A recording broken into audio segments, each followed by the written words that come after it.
रूत अध्याय 2। रूत अध्याय 2। नाओमी के पति एलीमेलेक के कुल में उसका एक बड़ा धनी कुटुंब था जिसका नाम बोआज था। और मोआबिन रूत ने नाओमी से कहा, मुझे किसी खेत में जाने दे कि जो मुझ पर अनुग्रह की दृष्टि करे, उसके पीछे पीछे मैं सिला बिनती जाऊं। उसने कहा, चली जा बेटी। सो वह जाकर एक खेत में लवने वालों के पीछे बीनने लगी।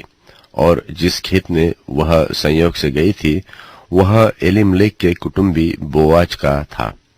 और बोआज बेथलेहम से आकर लवने वालों से कहने लगा, यहोवा तुम्हारे संग रहे। और वे उससे बोले, यहोवा तुझे आशीष दे। तब बोआज ने अपने उस सेवक से जो लवने वालों के ऊपर ठहराया गया था पूछा, वह किसकी कन्या है? जो सेवक लवने वालों के ऊपर ठहराया गया था उसने उत्तर दिया, वह मोआबिन कन्या है जो नाओमी के संग मोआब देश से लौट आई है। उसने कहा था, मुझे लवने वालों के पीछे पीछे पुलों के बीच बिनने और बाले बटोरने दे। तो वह आई और भोर से अब तक वह यही है। केवल थोड़ी देर तक घर में रही थी। तब बोआज ने रूत से कहा, हे मेरे बेटी, क्या तू सुनती है? किसी दूसरे खेत में बिनने को न जाना, मेरी ही दासियों के संग यही रहना। जिस खेत को वे लवती हो उसी पर तेरा ध्यान बंधा रहे और उन्हीं के पीछे पीछे चला जाना।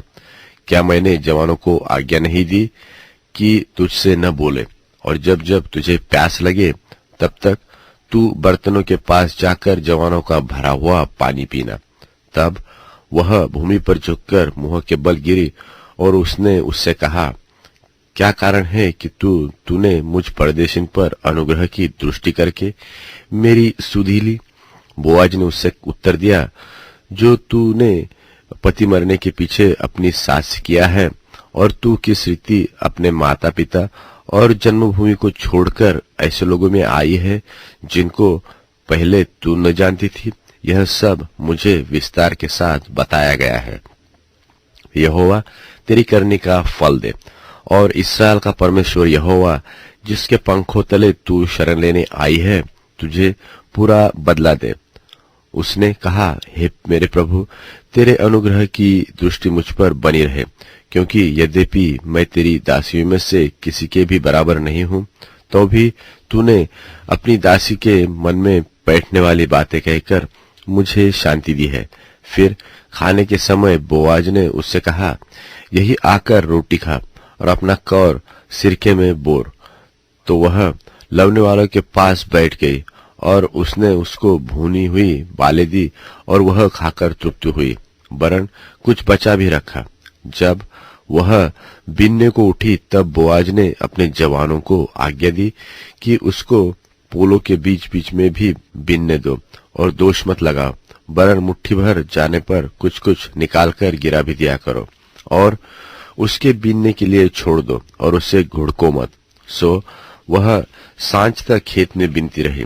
तब जो कुछ बीन चुकी उसे फटका और वह कोई एपा भर जौ निकला। तब वह उसे उठाकर नगर में गई और उसकी सास ने उसका बना हुआ देखा। जो कुछ उसने तृप्त होकर बचाया था उसको उसने निकालकर अपनी सास को दे दिया। उसकी सास ने उससे पूछा, आज तू कहाँ बीनती और कहाँ काम करती थी? धन्य वह हो जिसने तेरी सुधि ली है। तब उसने अपनी सास को बता दिया कि मैंने किसके पास काम किया और कहा कि जिस पुरुष के पास मैं आज काम किया उसका नाम बोआज है। नाओमी ने अपने बहू से कहा, वह यहोवा की ओर से आशीष पाए, क्योंकि उसने न तो जीवित पर से और न मरे हुए पर से अपनी करुणा हटाई। फिर नाओमी ने उसके कहा, वह पुरुष तो हमारा कुटुंबी है, वरन उनमें से है जिनको हमारी भूमि छुड़ाने का अधिकार है। फिर रूत मोआबिन बोली, उसने मुझसे यह भी कहा कि जब तक मेरे सेवक मेरी सारी कटनी पूरी न करे तब तक उन्हीं के संग संग चली रहना। नाओमी ने अपनी बहू रूत से कहा, मेरी बेटी, यह अच्छा भी है कि तू उसकी दासियों के संग संग जाया करे और वे तुझसे दूसरे खेत में न मिले। इसलिए रूत जौ और गेहूं दोनों की कटनी के अंत तक बीनने के लिए बोआज की दासियों के साथ साथ लगी रही और अपनी सास के यहाँ रहती रही।